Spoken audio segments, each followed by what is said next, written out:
Alcohol inks are some of my favorite mediums to work with, and here I'm comparing Rustic Lodge Alcohol ink with Alcohol Ink Pearls Kit number 4. Now, Alcohol Ink Pearls have a colored mica in them, so they have a completely different look to them.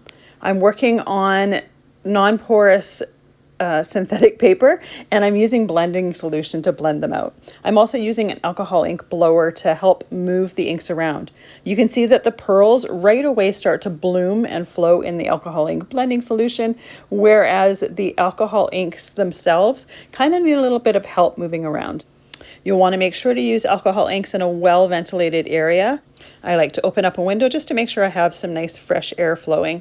As the inks start to dissipate and the alcohol starts to evaporate, I will add a little bit more of the colors as well as the alcohol ink pearls and some blending solution if I need it for blending. You'll notice as the alcohol inks start to thicken and dissipate that they don't flow quite as quickly, and so you won't get quite as much blending. So you have a little bit more control over how much or how little they blend. If you want them to blend more, you can just add some more blending solution.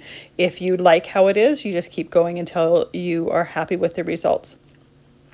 I love the natural look of these two different kits, and I love the fact that the pearls have a pearlescent shimmer to them that really no other type of alcohol ink has. You can use mixatives to add a metallic accent with these, but the pearls just have a unique look on their own.